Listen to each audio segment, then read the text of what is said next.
It's time for a Big Blue Kickoff Live. Nobody can ever tell you that you couldn't do it, because you did it. On Giants.com. You know what I saw? New York Giant pride. And the Giants mobile app. 17-14 is the final. One touchdown, we are world champions. Believe it, and it will happen. Part of the Giants Podcast Network. Let's go out there like a bunch of crazy dogs. Have some fun. Hello, everybody. Welcome to Big Blue Kickoff Live on this Wednesday afternoon right here on Giants.com and the Giants mobile app. I am John Schmeelk. He is Paul Dottino. Big Blue Kickoff Live, of course, is presented by Cadillac, the official luxury vehicle of the New York Giants. We're here in the Giants Podcast Studio, presented by Hackensack Meridian Health.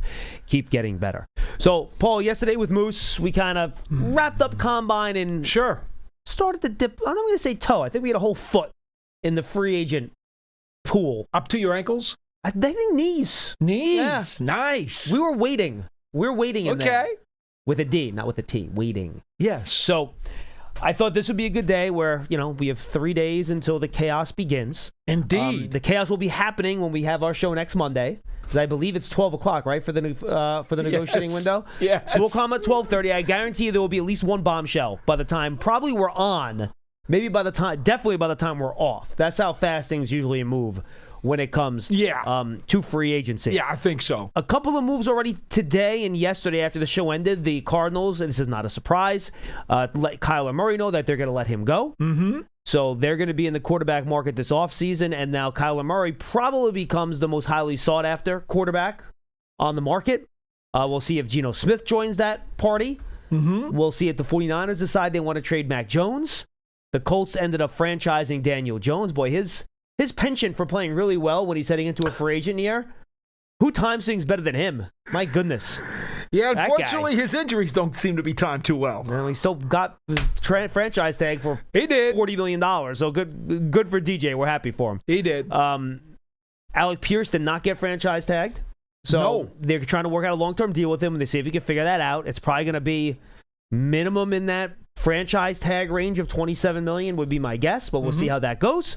I don't think that's something the Giants would have their interest in. Not that he's not a really good player, just that's just really, really expensive. Mm-hmm. And then the Jets did put I believe it was the non-exclusive franchise tag on Breece Hall. Yes. So that's what we're looking at in terms of the tags, Paul. But, Moose and I started looking at this free agent class, and we're going to have a great Giants Huddle podcast that pops up tomorrow morning with Greg Rosenthal, who does the list for NFL.com, the top 101 free agent list. He does a really good job. So Greg's going to be on tomorrow on the Huddle. He does. Check that out. It'll be YouTube, podcast platforms. Make sure you subscribe on those podcast platforms, by the way, et cetera, et cetera, et cetera.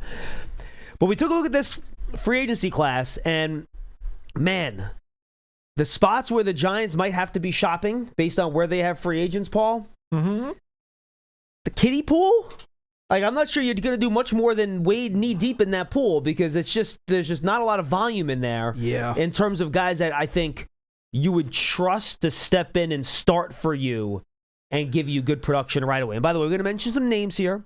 Guys that are still, until the new league year starts, under contract with other teams. We're talking about them because they're going to hit free agency. We're not connecting them to the Giants now. But the fact is they will be free agents as of next week. So we're not making a direct connection. We're not doing any tampering.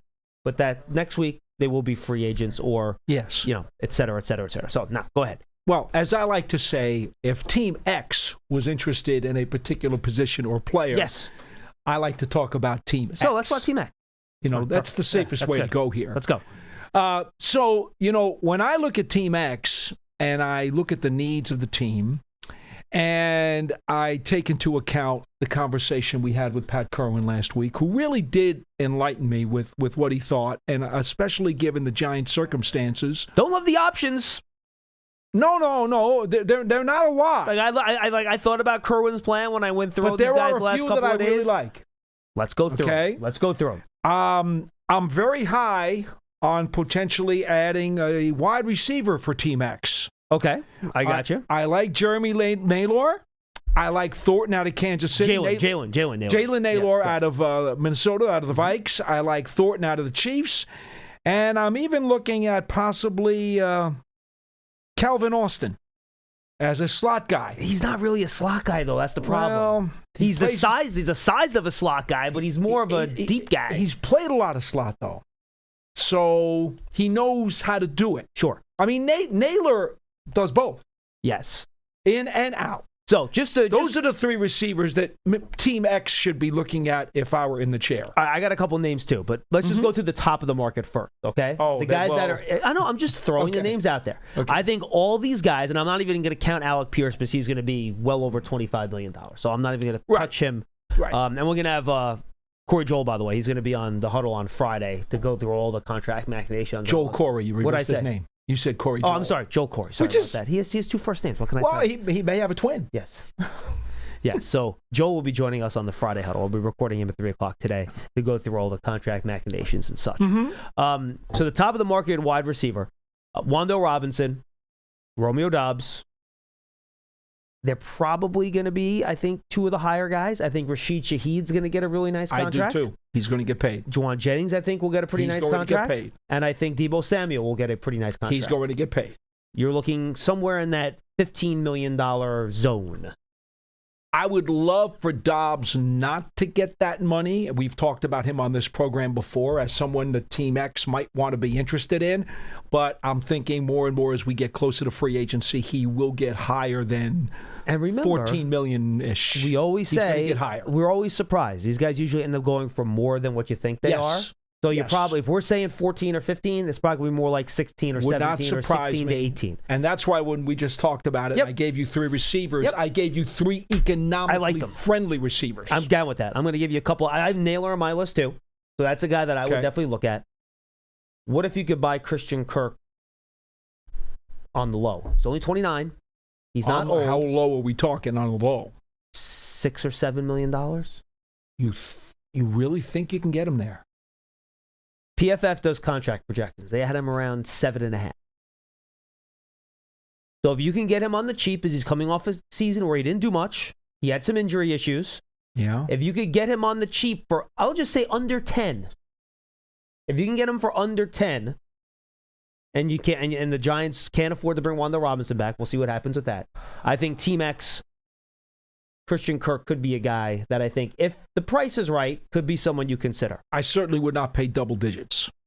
You said under 10, so that's 10. Double digits. I said under 10. I'd like to squeeze him a little further than that, but I guess I could have put him in the conversation. Okay. So that's one name. The other name I'll throw out there, and this is a very boring name. I understand that.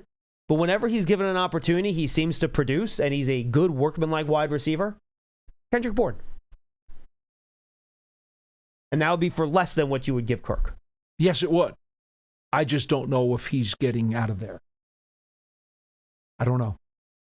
You mean leaving San Francisco? Yeah. I don't know. I mean, San Francisco could invest in one of these other guys. They could. They do need wide receivers. They could. And the other part of this, if I were them, I wouldn't be too quick to let him go. How many teams, Paul, are saying, well, this is a really deep wide receiver class, we'll just wait for the draft? Well, that's the other part of the equation, too, that we have to think about. And I was actually going to mention that to you if we went a little more generic up top, but we went right to looking at some names. I was going to say, we always know that salary cap cuts will be coming down the line, especially as teams start to enhance their roster with new free agents. There are going to be a second round of some names who are a little bit higher on the price tag, who are suddenly going to be out of a job, who may be willing to come in for a discount price. That does happen. After the draft. Yeah, that does happen all the time. So it's entirely possible that this pool we're looking at could be a little bit more attractive in a few months. Correct. Or you could have a trade market. There was a trade in the NFL today. The Chiefs sent Trent McDuffie to the Rams. Did they? Yeah. Did not see it. But the Rams' second first-round pick, so was that 29th overall, I believe? Yeah, it would be that low. 29th or 30th. I think it's 29th. 29th overall. And then a 5th, a 6th, and a 7th over the next 2 years, kind of split up. No kidding. Yep.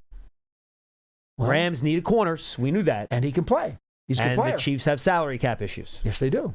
And they've done a very good job of being able to find corners and secondary players late in drafts and as free agents, be as Spags and Dave Merritt obviously know what they're doing over there. They do. Developing guys in the secondary. They sure do. That trade did happen today. So keep an eye on that. Maybe there will be some teams that have some cap issues and they decide they need to save some money at wide receiver.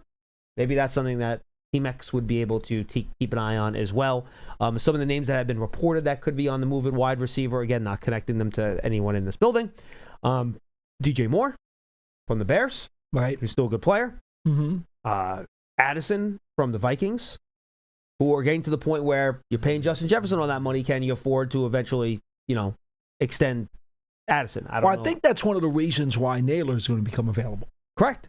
Is because they've got a little bit of an overstock there, especially considering how many passes they throw to their tight end.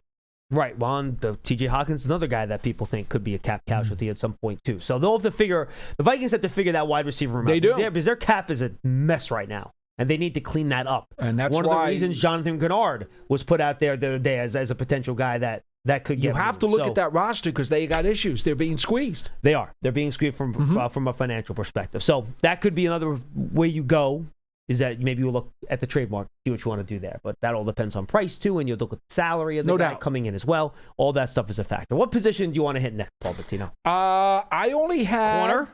I had two other positions, and both were on offense as well. Oh, okay. I'm sticking with the Kerwin methodology. Okay. So what position? Running back. Running back. Okay. Well, I'm thinking that, if Team X has a third-string running back who is a veteran who's making a reasonable chunk of change, he could potentially be an economic chop. I think that's possible. If that's the case, Team X might want to look at Mostert or Chubb, who I think are on the back end of their careers and would come in at a very low rate. They would be cheap. Because they would be third stringers and considered insurance. Yeah. And, if called upon, I wouldn't have a problem giving them some carries. Yeah, I mean, it depends what you're looking at. And Moose and I had this debate. There's been a lot of reports out that the Giants might look to add to the running back room, Paul. I guess my question for you is, what do you think they're looking to add? Are they looking to add more of a big play threat that's explosive to complement Scatabo? Are they looking to have more of a every down back if they don't think Cam can stay healthy given his play style? I don't know what my thought is, that it would be more the explosive guy that you would, the speed guy. I gave you one of each. I'm asking you, which type do you think they would? I don't know what the coach of Team X is preferring. So I gave him one of each on my list. Okay. There was a reason for that. Yeah. Rashad White is a name that I thought might be interesting, too, if you can get him on the cheap. I wasn't as high on him, but I did, pass his name through my head. He at least has had a pretty long history of production in the league. So just the name I threw out there. All right. Offensive tackle, I'm assuming, is the other one? Yes, and I had only one name that I was I got two. So what's your one first? Trent Brown. Oh, boy. What is he, 40? He's old. He's old. Let's play a game. How old do you think Trent Brown is? I think he's 38. I was going to say I think he's 38 also. All right, let's see. Price is right. Guy's been in the league for over a decade. Oh, my goodness. He's only 32. Is that all? Wow. We and you are both way off on that. How about that? It seems like he's been around for decades. Yeah. Well, he played like he was 38. Well, again, you must consider if you're looking for relax, everybody calm down. If you're looking for a swing tackle at a discount rate, you're not gonna be looking at somebody who's 25, 26, 27. Yeah. And you're not looking at somebody who has been a starter in the last year or two. Yes, we got drafted in 2015. Okay. Seems like he's really, really old. Yeah. He must have came in young, I guess. I didn't even look at his age. I just simply said, you know what? That's a guy who's at the back end of his career. He's been around for a decade for sure. Mm-hmm. And he understands the game. He obviously loves football, which, by the way, the coach of Team X loves football and loves guys who do love football. Yep. And Mr. Trent Brown is someone who has really dedicated his life to the game. And he's a smart player. He's done it at a high level. And he's on the back end. And I think he would be appreciated by a coach who feels that way and vice versa. So I think Trent Brown is the one swing tackle that if I was looking to get for the veteran minimum to come in for a year, that would be my guy. All right, I'll throw two names out there. Mm-hmm. Jermaine Illuminor, obviously a free agent from the Giants. We'll see if they're able to bring him back. I think you're looking at... You think Team X would like him?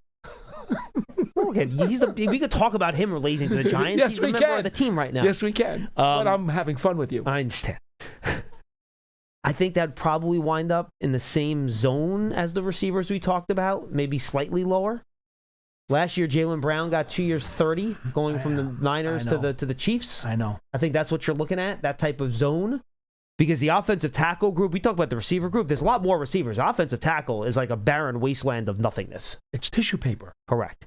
So there's 2 guys that I found that I thought, and one's kind of like a half tackle, half guard, so I kind of cheated on the second one. Oh, that's okay. How much money do you think Braden Smith's going to get?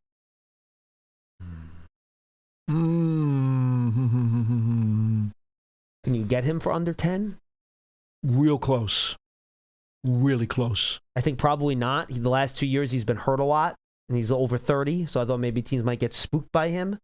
But that's a guy that I think, if he's healthy, has a fairly high ceiling, that you feel like you can plug in there and feel fairly good that he's going to do well at right tackle? Well, I think the problem there is if the team that is interested in him looks at him as the flexibility component still being part of his game. Possible to play guard, right? Yeah. And that's going to raise the price. Yeah, no, it's going to raise the price. I know. All right. Player number 2, and this was one of my favorites from the draft, so I'm admittedly a little biased because I love this guy. That's okay. I usually carry those biases too, you know. Really? Yes, I do. Jamari Salyer from the Chargers. He's going to be a free agent, coming off his rookie deal. He can play right guard. He can play right tackle. He's done both. He hasn't been a great pro, but he's been, when he's had to play, he's been solid enough. If you can get him, again, in that $7-8 million range, I would be okay bringing Jamari Salyer in to be a part of this offensive line group. Not the most athletic guy in the world. A little sluggish. But if you're doing a downhill type running game, I think he can help you. The thing that concerns me about that is that, Jim Harbaugh, the coach of the Chargers, is really big on offensive lines. And if he's allowing this guy to walk out the door... He might say something to John about that. It's a good point. I didn't think about that. Mekhi Becton, by the way, being let go, reportedly by the Chargers today, for salary cap. Yeah, I don't... That did not work out well in the Chargers. No, it did not. In L.A. So, again... He had his great year with Philly. Thinking about the Harbaugh connection, I would not probably think that's a likely deal. No. So I'm probably not real thrilled about your last pick there, but that's all right. I think you make a good point about the Harbaugh connection. I did not think about that when I was going through my list. I was just going through players. The other position on offense I wanted to throw out there, who's the Giants starting right guard?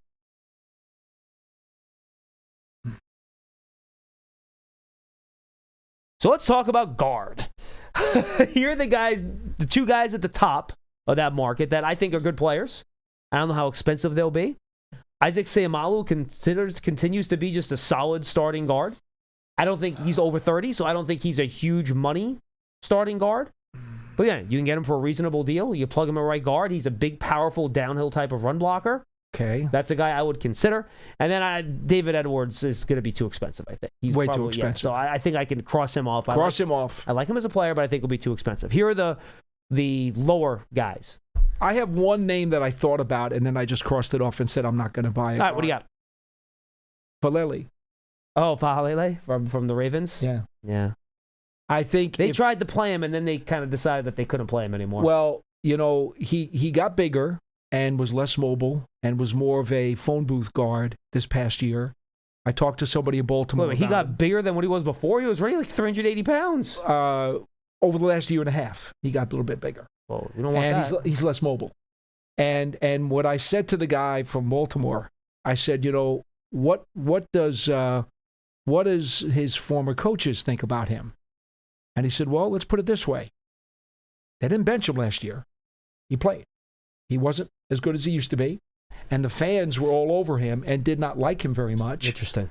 But he continued to get thrown out. Remember, he came out as a tackle, too, and they moved him inside. Correct. The guard. Yep. So he said, I don't know what your price point is, but depending upon, his association and his relationship with certain people, that might be somebody, if you really wanted to take a shot at a guard, you might want to think about it. And I was saying to myself, that would have to come in under 10 for me. Yeah, no, 100%. I'm with you on that. All right, 2 other names of younger guys. When he plays, he's really good. The problem is that he gets hurts a lot. Tevin Jenkins. who's been in the league a while. He can play guard and tackle, gives you that flexibility. Yeah. But again, a lot of injuries there. I can't trust it. I totally get it. Can't trust it. And then the other guy who I think is actually, I liked him coming out, and I think he's been a pretty solid pro. Obviously, he was on a line last year that did not play very well. Dylan Parham, originally out of Memphis, if I remember right. My. Remember him? Yeah, I remember him He's very only well. 26 years old. He's coming off his rookie deal. Again, guard. Coming out, I thought he had center flex. I don't think he's ever actually played center, but you can No, pull him I into don't think guard. he has. If you can get him on the cheap as a 26-year-old guard, I think he's a solid player. That can be a guy you can plug in and feel okay about. He was considered a make-it guy coming out of the draft. Yeah, he's been a starter for them. Yeah. I mean, he's made it. He's been okay. Mhm. Absolutely. That's an interesting name, John. Now, again, what's your price point for him? Right. What's your price point? I mean, that was 7 or 8. I was just going to say it's probably going to be about 8 or 9, I think. That's not out of the question. So he's going to close in probably in the Filelli's, probably in that range. I think he'll do a little bit better than He might. Falele. He might. Again, we talk about this being a flavors draft. Mm-hmm. When you're talking about this level of free agent, it's a flavors free agency. Right. So I'm going to give you a couple guys on defense. I know you didn't Okay, do defense. I did not even. I know. So I'm not even go going to give you a couple names. Okay. I'll get your take on it. Well, let me correct myself. I have one free agent guy, but Okay. go. Fair enough. Yes. Corner is nearly as bereft of people as And offensive that's where I tackle got is. my one guy. Who you got? I mean, Tariq Woolen's going to be too expensive, but I do think he fits the size parameters Yeah. that they'd be looking for at corner, but I think he'll be too expensive. Outpriced himself for me. There's no other really big corners on the market, Bob. You look at them, these are all like 6 foot and sub 6 foot guys, which is not what I think. I mean, we had a call yesterday. I think it was Len last week that talked about Nashawn Wright. He's a guy that I just don't trust enough.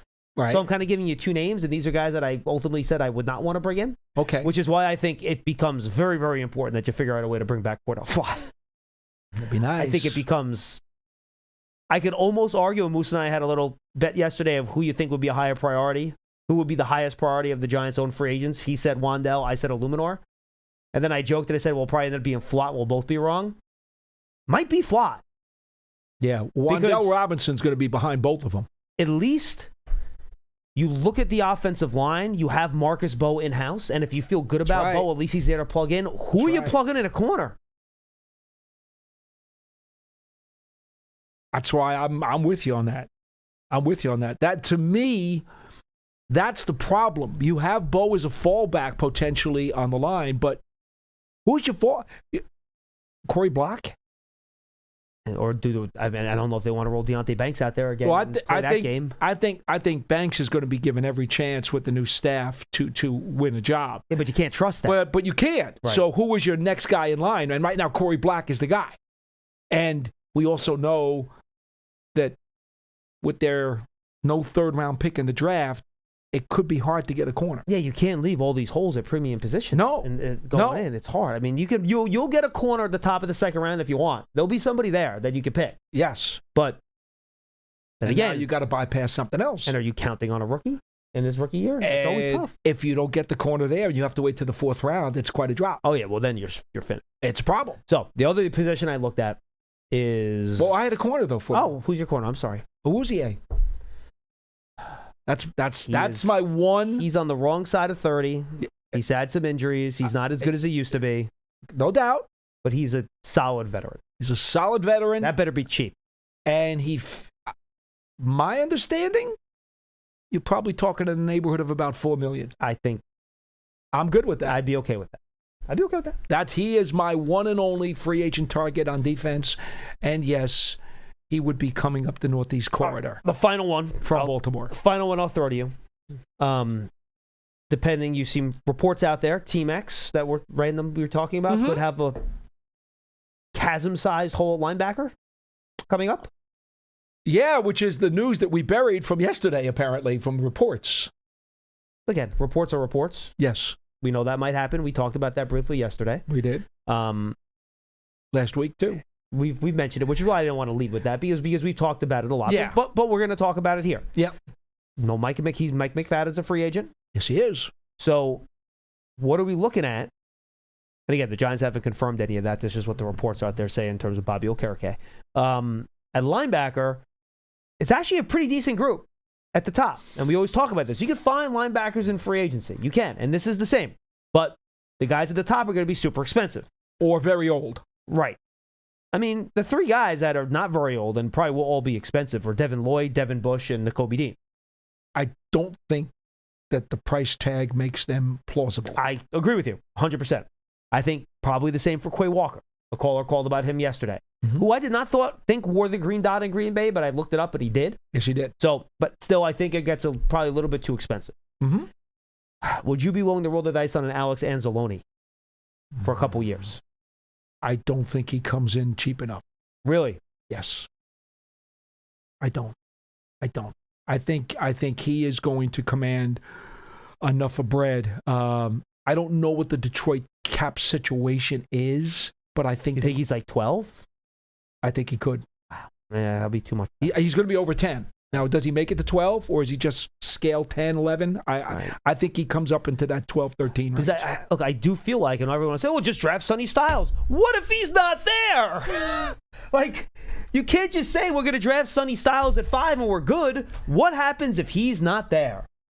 I gave myself a few names, and I said, in case you do ask me about the linebackers, given the news that was in the reports yesterday. So I did. This is not what I would do. If I were Team X, I would go after Awuzie as my one defensive free agent because I think the corner spot is critical. Okay.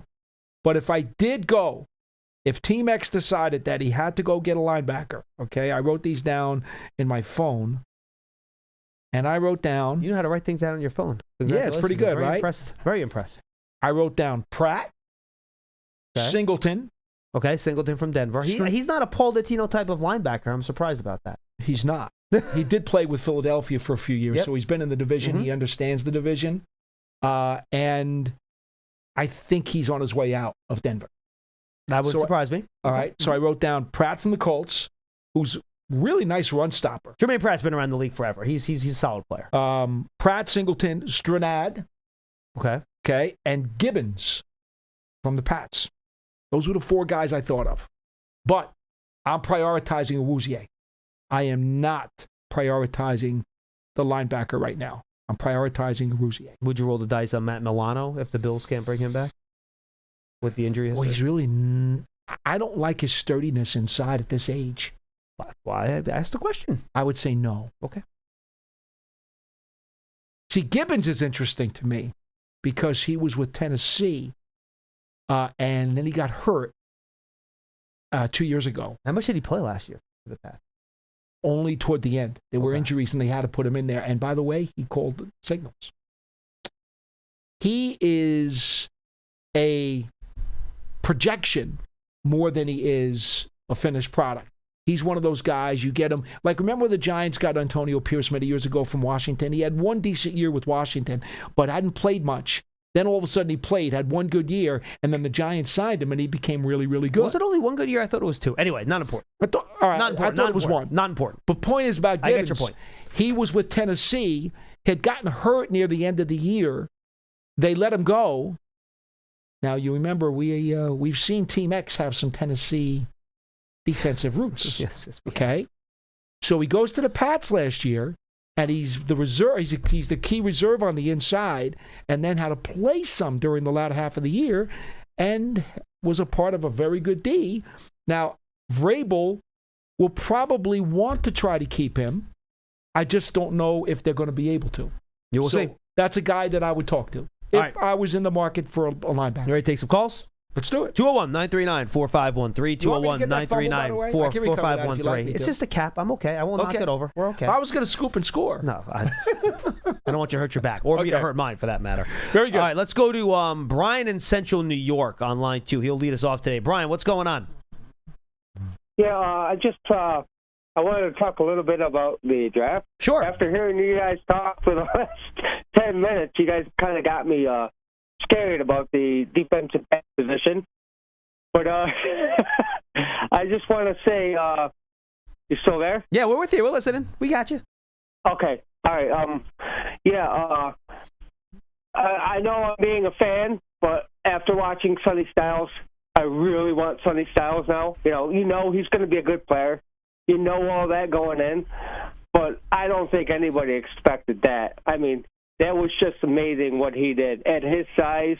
He reminds me of Patrick Willis from the 49ers. That's what he reminds me of. And if we could get him, that's great. I also love Caleb Downs.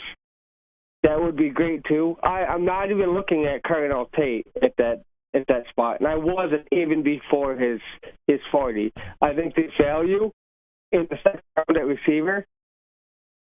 Like a couple, one name that I was looking at during the gauntlet drill was Zachariah Branch. Small, really very small. Mm-hmm. What do you think about him? I think he's fast. I think he's explosive. In college, he did a lot of screens, didn't get downfield a lot. I thought in the field work, I thought he did look very good. But, man, he's 5'9", 170 pounds. You got to look for somebody more sturdy if you're going to play them at inside linebacker for this team. Well, no, the receiver, Zachariah Branch. I'm sorry, I got lost. No, that's okay. Yeah, my bad. Okay, I'm still in linebacker mode right now because I was trying to make an excuse why someone's going to bring up Leo Chanel, and I'm going to say he's too pricey, so I didn't even consider him. I was zoned out. I'm sorry. You're okay, Paul. You're good. Yeah, one thing I would like to do is I hate to give flowers to a divisional team, to a divisional foe. I'd like to draft more like the Cowboys. To me, you just got to keep stocking that shelf. And if Downs or Sonny isn't there, I would like to get one of those linemen because it's like, do they go to the playoffs every year? No, but they're always in it in December. Always in it in December. And I love Andrew Thomas. He always misses games. I'm re-signing Illuminor, whatever it takes, because I watched this show for a long time, and I want a good line. I know what it looks like when it's not a good line. Yeah, you're right. And a lot of times it's ugly, right? People come on here and they think it's a finished product. I don't see it that way. I think we did very good at just kind of staying in people's way, And when it comes to run the ball, when everybody knows you have to run the ball, we can't do it. We just can't do it. And I also don't want to see Love at 5. I can't. Like, I think Tyrone Tracy and Scatabo do good enough. You definitely want the more explosive player, but Brian. Largely, I think I agree with where you're coming from. The offensive line is never a finished product, and especially this year when 2 of your starters are free agents, and your other guard and your center are both going to be free agents after next year. Your offensive line's certainly not done. So I have no problem adding to that group. I think I like my options at 37, maybe a little bit better than I do than my options at 5 necessarily when I look at that group in terms of the talent in the draft.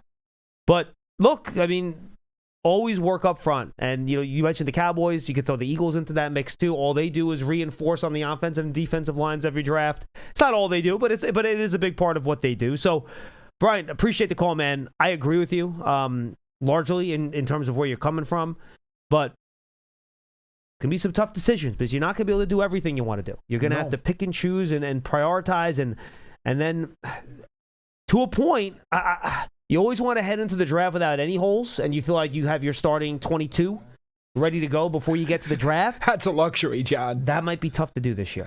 It's going to be very tough to do. I hope, and I know it's unrealistic because the Giants don't have a ton of money and cap room to spare.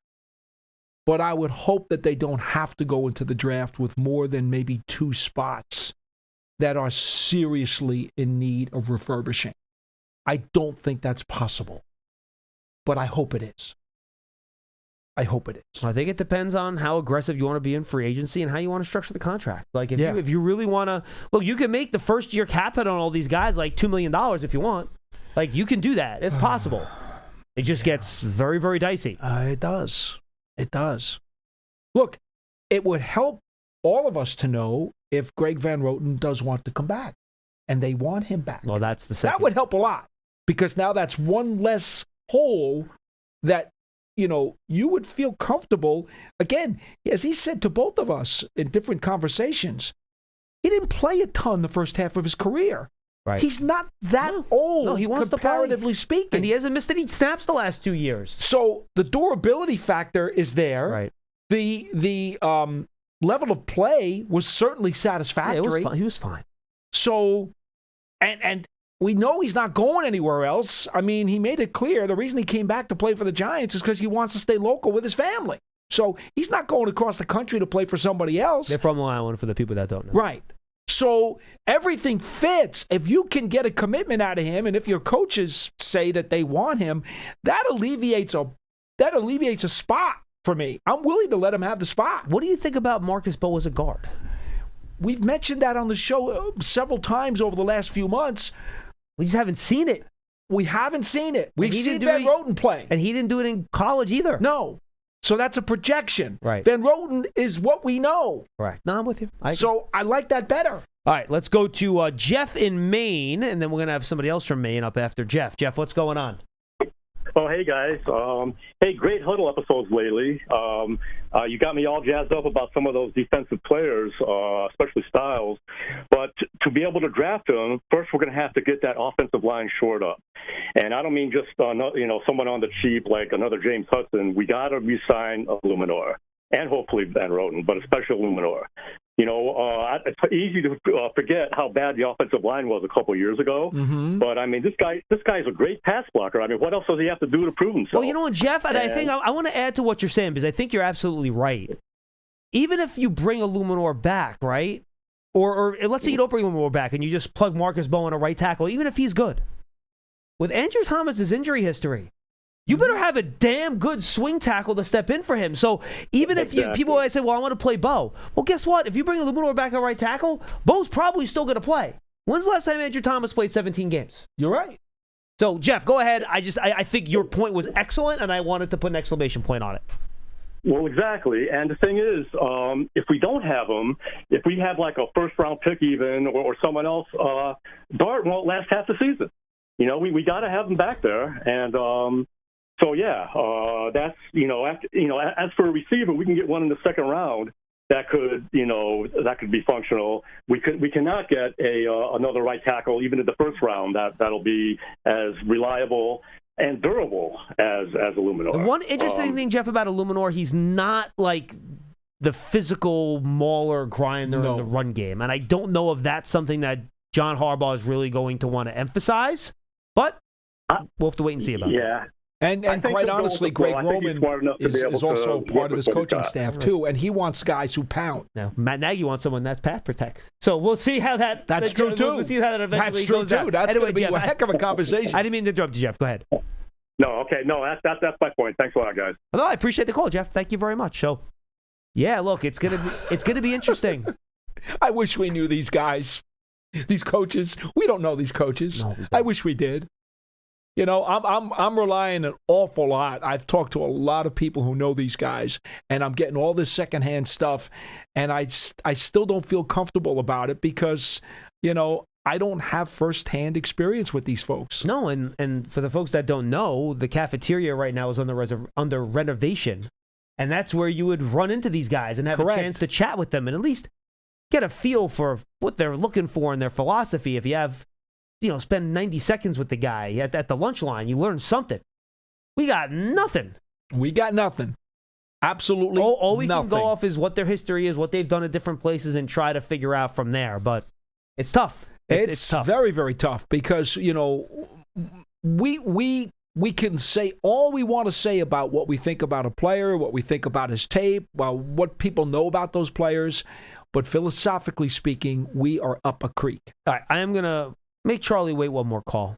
Instead, go down to Florida and say what's up to Kenny. Hi, Kenny. Hey, guys. I just want to thank you for your year-round coverage of the Giants, man. You guys make me feel like I'm part of the team. So, well, thank you for watching and listening, Kenny. We appreciate you. Cool. No problem. I listen all the time. I don't get a chance to call very often. But I had a thought. So, for me, like when we were rebuilding the team and kind of switching over to Harbaugh's style of a team, I think fifth-year options are, like, important so we can kind of keep players under contract or cost control, as Joe Shane would say, for longer.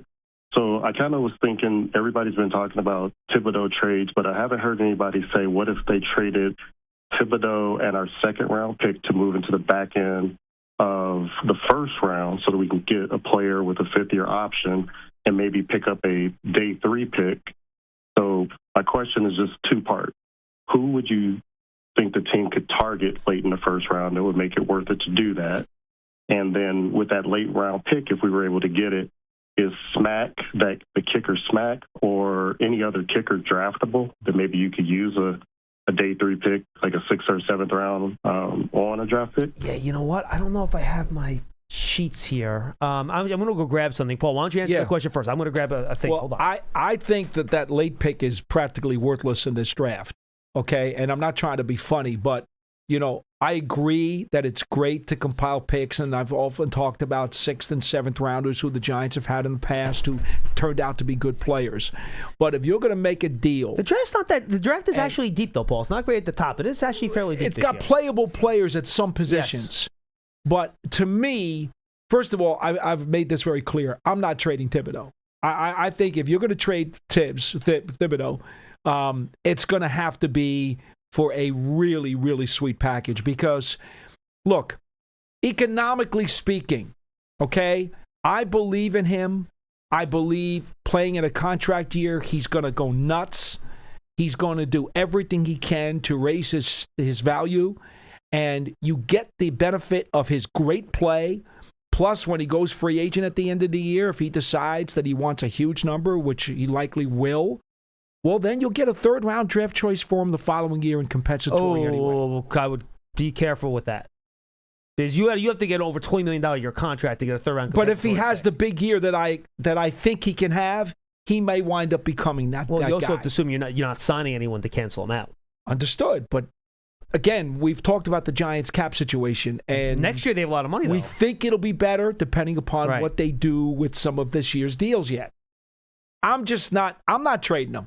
I just think that if the Giants really want to turn this thing around quickly, you want to get the benefit of his best play in 2026. And I'll deal with whatever I have to deal with going into next year. So I'm not dealing them, and I'm certainly not giving up the number 2 as part of that because I need that 1st and 2nd rounder. I need my 5 and I need my 37 to find guys who are going to give me productive snaps right away. So, no, I'm philosophically against that totally. But if you want to, that's certainly an option. Well, here's the thing. I think if you do and you move into the back end of the 1st round, I think you got to think about drafting an edge rusher then. Right? So do you want to move him? And how does that help? And then, that's how does that help? It's counterproductive. If you don't want to go there, I mean, there could be some offensive tackles at the end of that 1st round. Max Anashore from Arizona State could be a guy you're looking at in that type of area. Caleb Lomu out of Utah. He's more of a left tackle than a right tackle, so I'm not sure you want to go there. There's going to be a million receivers. Like, if you go into the back end of the 1st round, could you get Denzel Boston? Maybe. Like, that's possible if you're looking for a wide receiver. If you miss out on Sonny Styles, could maybe C.J. Allen from Georgia be sitting there in the final 10 picks of round 1? I'm sure if you want a linebacker. I'm sure he would be. He could be. I like him a lot. So that could be a player you want to look at. You want a big defensive tackle to put next to Dexter Lawrence. Does Caden McDonald get you excited, or Caleb Banks? Those would be 2 guys at defensive tackle that could be there at the back end of the 1st round as possibilities. There's a million other wide receivers. I won't go through all those guys. Corner, I think you're still in the same group you would have been at 37 with all the guys that could be there. Those probably, to me, would be the players. I don't think Kenyon Sadiq would get that low, but man, if he was sitting there in the low 20s and you're sitting there like pick 22 or 23 and you need a playmaker, I would certainly think about that. But see, he has a real 1st-round grade for me, Sadiq, and he did before he ran at the combine. So that's a guy, if he's sitting there like 24, I would be all over that. But see, I don't think you're getting that. I don't think you're moving from 37 to 24 in a Thibodeau trade anyway. I think that's probably too big of a move. I don't think so either. Right. So I philosophically, I'm totally opposed to the idea. And the other problem is you're taking a heck of a risk You really are, because now you're naming names and you have no idea if they're really going to be there or not. Well, and I don't like playing that game on first round draft night. And that is a miserable thing to do. And you also have to know if Chauncey goes. Well, you wouldn't make the trade until you get to the spot and you know who you're going to pick. That would be a draft night trade, I would imagine. Right? Yeah, and you mentioned Golston. You know how I feel about him. I think it was a lost year last year. He needs to rebound. Well, and if you made that trade, he would have to. He would have to. Mandatory. It actually is a pretty deep edge free agent class, believe it or not. So you could theoretically add someone at edge in free agency. And do you see any draftable kickers for us? Oh, kickers. Yeah, that's. Do you think we got to go a different route for that? That's why I got up. Look, I'm very wary of these young kickers because they're so inconsistent. You've had guys be second-round picks, third-round picks, fourth-round picks, and they just fizzle out. They didn't even make the team half the time. Remember the Arroyo kid that came out that went to Tampa, right? He was a disaster. You mentioned Smack. Drew Stevens out of Iowa is the other guy that was at the Senior Bowl. He did a pretty good job. The BYU kicker, William Ferrin, is another. So those are the guys I would look at. I mean, I got to admit, I have not sat there and studied the kickers in depth yet. But look, if you want to draft one late, that's fine. I would still bring in a veteran kicker for him to compete with and go down that route because I want to make sure if I'm kicking a 42-yard field goal, I need to have a very high confidence that kick's going to go in. Just remember this. Kickers are not like any other position. In fact, even more so, they never stay with one team their whole careers. You can get an accomplished veteran kicker that gets recycled 2, 3, and 4 times before he finally retires. It happens in this league. It does. Right, Danny? Awesome. Well, fair enough, man. It's like talking to giant celebrities, so thanks for taking the call, stop guys. it, Kenny. Have a great day. Thank you, Kenny. I appreciate the call. That's very nice of you. But kickers, man. I mean, I've not looked at the kicker free agent list either. I probably should because the Giants need one. Did. They went to the UFL. Well, and now they can't figure out a contract with the guy. Okay, because apparently he turned out to be great. His agent wants like $10 million. All right, so you know what? Maybe the UFL will give you another kicker that you want to bring into the NFL. No, there are too many places where you can hit with those. I would not think about drafting one. Go to a bunch of soccer practices and try to find the soccer player. You know? That's what Brandon Aubrey was. He played soccer in Notre Dame. I know. Remember several years ago when the Giants picked up Aldrich Rosas? No. I mean, these things happen. You don't have to put a premium and waste too many resources on getting one. Now, when you get one who's good, you want to make sure you hold on to him because now he's reliable and comfortable in your building with your coaching staff, etc. But it's not as hard to find one as you think. Schefter put up, I think he tweeted the video out. I think he was on with McAfee at the time, and he was talking about the Brandon Aubrey situation. And I know we don't talk kickers a lot here. Shout out to Jeff Eagles. But we'll do it here because Paul loves us special.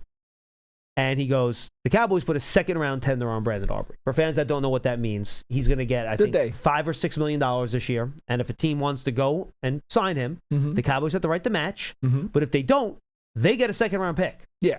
And Schefter was making the case that if you're a team and you really want a weapon kicker, he might be willing to give up a second-round pick in a deal like that.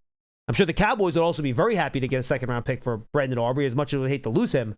But I think that's interesting. Like, is he enough of a weapon where you get to midfield and you're in a field goal range that you'd be willing to give up a second-round pick and then pay him $10 million on top of that? See, the issue, and by the way, my answer is no to that, but maybe a team out there is crazy enough to do it. I don't know. Again, this is the Parcells influence on me.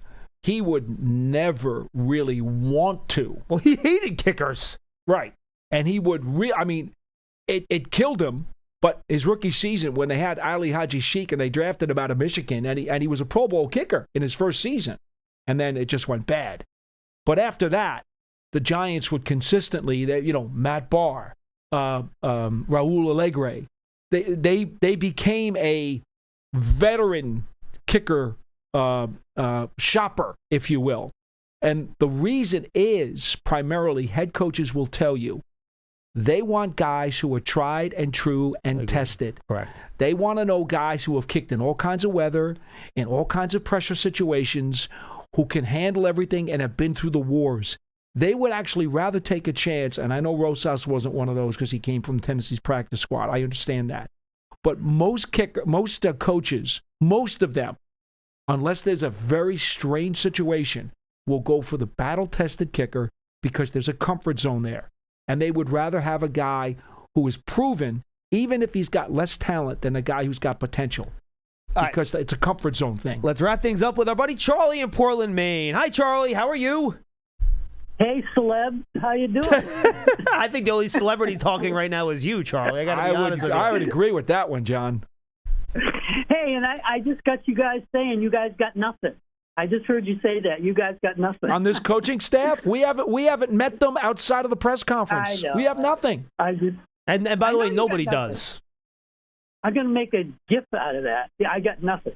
But, no, I wanted to say, no, I don't want Van Rotten back, and I don't want Bunyan back. And, Carrick, I can't believe they got rid of him.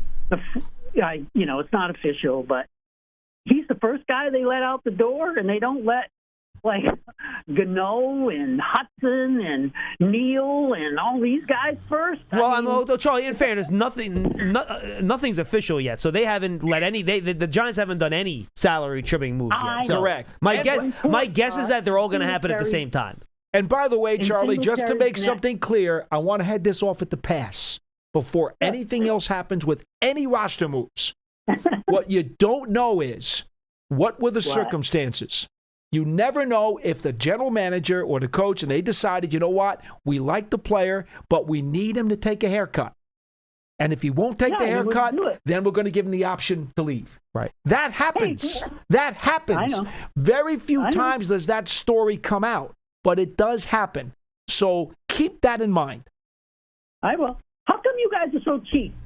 We can't get this guy's too expensive. No, this guy's too expensive. No, this guy's too expensive. No, this. You realize that we can get $126 million of under the cap if we really wanted to by restructuring everybody, by letting a bunch of guys go, by trading Tibbs.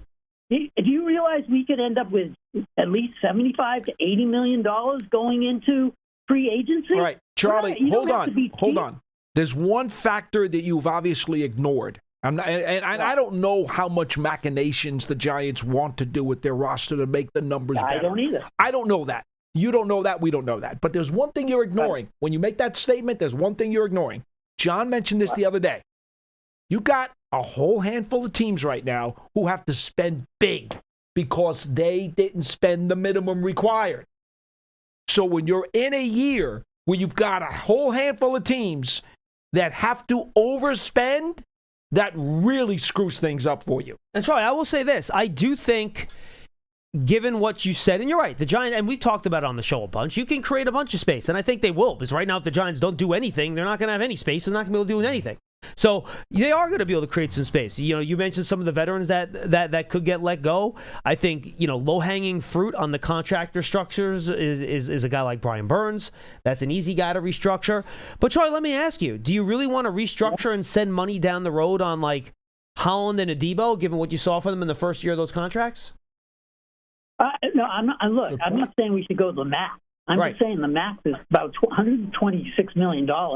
But we're going to need between 70 and 80, and I think that's where they're going to land. And I think you can do Dex, you can do Thomas again, you can do Burns, you can do somebody else we could do too. I can't remember. Maybe Holland. I don't know. But then if you trade Thibodeau, that's $14 million right there. You get rid of Bunyan, which is $9 million. Why should he be on the team? And okay, well, Charlie, hold on. So you just opened up around 3 or 4 extra starting spots you need to fill. Gaping holes. That's all right.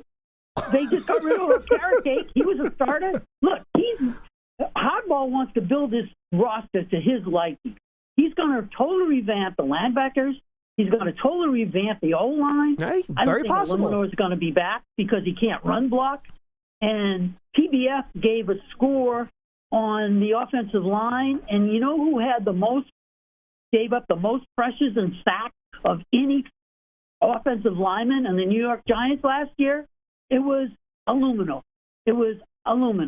So I don't think he's going to be here. I think he needs 2 mauling guards, and he needs a center who can actually run block. And I think that's what he's going to do. I think he's going to totally change the O-line, linebackers, and definitely the defensive line. Well, Charlie, look, I think when you go out there, you should be able to get one guy that is at the top of one of these positions. I think that you should be able to do. I think, 2, you're stretching. If you want to be very aggressive in terms of what you do with some of these restructures, maybe you can get to 2. But I think that's where the line's probably drawn. Like, I don't think you can spend at the top of the market at 4 or 5 different spots. No. I just don't think that's realistic. Well, what did the Pats do last year? Yeah, they had $100-something million of cap space, Charlie. Yeah, and we can get 75 to 80. That's not bad. Look, I mean, everyone's saying, "Oh, we're going to be like the Pats. We're going to go from this to that." We never said that. For this to that is because they had the money and they also hit on every free agent that they brought in. So I think Hardball is going to totally revamp this roster because it's not very good. And the only people who thought this roster is really good are in the building, and that's why we've been 3-14 and 4-13 the last 2 years. Hardball's looking at this roster saying, you know what, it isn't very good. Well, Charlie, let me ask you this. But it's not very good. So how many players did the Patriots go out and spend at the top of the market at their position last year? I think 2 or 3. It was Milton Williams. That was certainly one. And I think you could probably say maybe at the top of the market, but towards the top of the market, was Carlton Davis, the cornerback. He was a lot. I think those are the 2. Harold Landry was 3 years, $43 million. So that was like $14 million a year. That's not top of the market. No, it's not. Diggs was basically a 1 year. Pretty good. It's not bad. Diggs was hurt. Stephon Diggs was basically a 1 year deal. Yeah. Robert Spillane was around the $12 million a year. So these are not like guys at premium positions, Charlie, right? Milton Williams was, and that's why they had to pay him $27 million or whatever they ended up paying. Carlton Davis is pretty darn good. No, he was. No. Like I said, Carlton Davis, I think you can argue is easily at the top of that cornerback market. Fine. Let's get 2 guys and then get 2 second-tier guys. How about that? I mean, all I'm saying is Hardball's going to redo this roster. This is a rebuild. The only reason we're not calling it a rebuild because everybody thinks we got the quarterback. Well, I'm looking at it this way, Charlie. Everywhere else, it's going to be a rebuild. He's going to rebuild the linebackers, the defensive line, and the offensive line, which is it's the bread and butter. Well, I mean, I don't think you can rebuild the defensive line. You got like 4 guys under contract. Yeah, that's for suicide. big money. Like who? Who's under contract besides Burns? Carter's your first-round pick, and Dexter Lawrence. But you can get rid of Nacho's gone. You can get rid of Harris. You can get rid of. We got nobody. I understand, but those aren't big money players, Charlie. Well, we better get one big money player to take Deck's place when he's always injured and goes out. So all I'm saying is, I'm telling you, he's going to revamp the D-line, linebackers, and offensive line. You watch, and we're going to have 75 to 80 million. He's going into free agency with. That's what I. Well, and Charlie, that's fine, but that's still maybe half or 3/5 of what the Patriots had. So if you take what the Patriots did and do half of that, which is what the salary cap talks about, that's where I'm at. Instead of 2 top of the market guys, it's 1. Instead of 2 second tier guys, it's 1. That's exactly the plan that I put out there. Mm-hmm. How much did the Patriots spend? You said $100 million. I mean, they gave out over $200 million in guaranteed money. Yeah. I don't know what their actual number. I don't know what what the cap room is that got allocated to that group last year. I'll have to look that up. The point is multiple more dollars than what you're suggesting the Giants do. Not Shane. They're going to do things differently. They're not going to be so cheap. I agree. Charlie, first of all, it's not a matter of being cheap. It's a matter of how you want to manage your cap. It's not about being cheap. Everyone spends money. Just a matter of how you're spending your money and how you're structuring the contracts. The money's going to get spent one way or the other. Just a matter of when the cash gets spent up front or later on. So I happen to agree with you.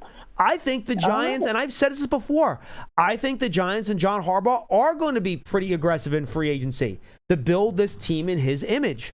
But it's a matter of where they're aggressive, how they're aggressive, and the type of money they spend to be aggressive at these spots. I think there's a balance there. I agree. He's going to want to make this roster in his image. I don't think you're wrong about that.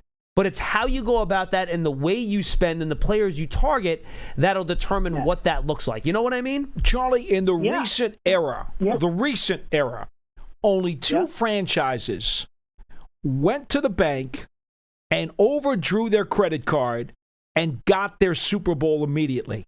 The Rams when they made the big deal with Stafford, when they made the trade with Goff and Stafford, and they brought in a whole bunch of veterans. They did, but they also didn't completely screw their cap over. They didn't. Well, they got very fortunate with some of the young players who got better. Correct. But they took the risk, and it worked. The Eagles did the same thing. With the year they signed Barkley a couple years ago, and they went for a bunch of guys, and it worked for a year. We've discussed on this program, it's going to get ugly for them unless all their young players come through at a high level. If they don't, they're going to wind up paying the piper big time. Yeah. So those two teams got the Lombardi Trophy, taking the risk of overextending the credit card. It worked twice. That's not something you can do all the time. When those teams did it, Charlie, I think this is the big point, and then you can make your final point. When those teams did it, they were close. Well, a lot closer than the Giants are. Correct. So it's very hard to really overextend the credit card when, to your point, and you're right, coming off 4 and 5 win years, and saying, the Patriots didn't extend the credit card, right? They had the cap space. Correct. They didn't recklessly renegotiate a bunch of contracts to send a bunch of dead money down the road. They just had the money because they didn't have any players on their roster. Mm-hmm. So they're in a little bit different of a situation. So I think when you get closer, you can take the approach you're talking about, and you think you have a narrow window now. The Giants are fortunate enough to have a quarterback on a rookie contract that they're not paying. So I think if you're going to be aggressive over the next 2 or 3 years, it's not a bad time to do that because you have the flexibility because the quarterback's on the rookie deal. I think that's true. But I think creating with contracts on your roster, a guy like Burns you feel fine about because he's been really good. Dexter, he has 2 years left on his deal. I think that would probably be more likely a contract extension than it would be a renegotiation at this point, or at least in my opinion. I don't know what the Giants are thinking, just a guess. But then with Andrew Thomas's injury history, he's signed through like 2029. Like you're really going to be pushing money back if you're going to push it back past 2029, for example. And then the other guys last year, I'm not. Did they show you enough to send dead money down the road on those deals? I don't know the answer to that. I don't know what. And John Harbaugh has to like those guys too, Charlie. We don't know what John Harbaugh and his coaches think of those guys. If they have questions about those guys, then you can't renegotiate those contracts. You know what I mean? So I tell you what, we don't know the answer to that. One guy they have questions about, and that's Banks. If Harbaugh's watched his tape, he is not the kind of player he wants on this team. So that's why I think out of the big 3 free agents we have, I think the only one that's going to come back is Flop. He's the only one because I think he's going to get rid of Banks because he isn't the guy who loves football, takes plays off. He's been a problem. I just don't see him keeping him on the team, so they have to bring this guy back. That's what I think. All right, Charlie. Appreciate the call. Look, we talked about a corner. If Lott leaves, you're in a bit of a pickle. Who's he? But the fact that you found one guy, that's it. That's a problem. That's it. That's the guy. That's the guy I found that I would like to talk to. You know what I mean, though? Like, if there's only one guy, it's thin. Ultra thin. Correct. Like thinner than a pretzel stick. You went away from the tissue paper. I did. Pretzel sticks can be pretty thick, actually. You can drum people with that. Not the little ones. Oh, you mean like the ones in the little snack pack? Yes. Oh yeah, those are thin. Those break a little time. I think it meant like the big pretzel rod. Oh, that's a rod. That's not a stick. Oh, okay. Pretzel stick is the minis that come in the bag. No, you're right. The pretzel rods are the big ones that come in the bag. How about the potato sticks? Those things are also really. Potato sticks, those things are really fragile. Very fragile. I thought you meant pretzel rod. I'm like, pretzel rods are actually pretty sturdy. Well, yeah, they're like Sharpie. They're like Sharpie markers. They're thick. Yeah. Yeah, right. But not the pretzel sticks are the little things. They're like toothpicks. You know what I mean? I know exactly what you mean. Conversations we have here. One YouTube comment. Hey, John, who are some day 2 wide receivers Giants and Giant fans should be excited about? All right, I'm going to bring up a public list. I'm going to look at Dane Brugler's top 100 here and just kind of go through some of those names because I don't have my chart in front of me here, and I figured before we wrap, this is the fastest way to do it. So let's see. Second day wide receivers. He doesn't say if he wants a slot guy or a boundary guy, does he? No, he doesn't. Okay. I mean, Casey Concepcion could get to the second round. Mm-hmm. Omar Cooper could be second round. Mm-hmm. Jeremy Bernard could be second round. Yep. Chris Brazel could be second round. Malachi Fields, I think, is probably more of a third round, but he's there. Yep. I don't know what you think about ACL Chris Bell. He's not going to help you this year. I don't think the Giants are in a situation where they can pull the trigger on that. I would not. Antonio Williams out of Clemson is going to be a day 2 guy. And Ted Hurst, if you want to roll the state on a big, long, rangy guy out of Georgia State, who could be a round 3 guy. Zachariah Branch, the caller mentioned earlier, just really small, but super fast. Brendan Thompson, another small, super fast guy out of Mississippi State. Notice I'm listing a lot of guys here.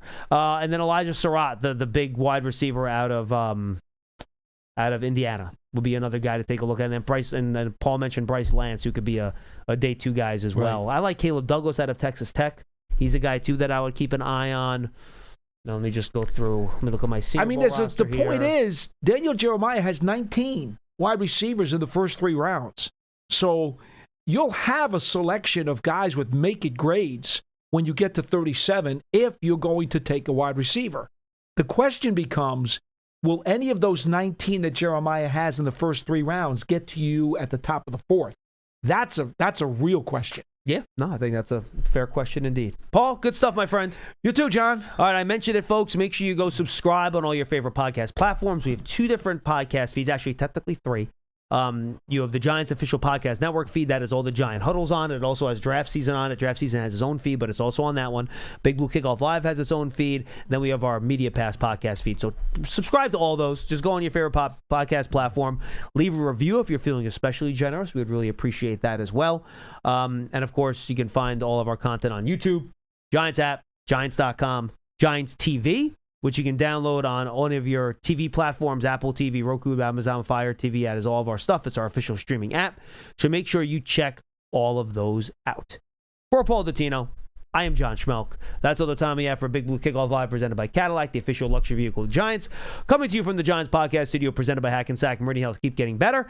By the way, I did see the news real quickly. Paul Schwartz reported this morning about the training camp situation, and the Giants could be going away for that.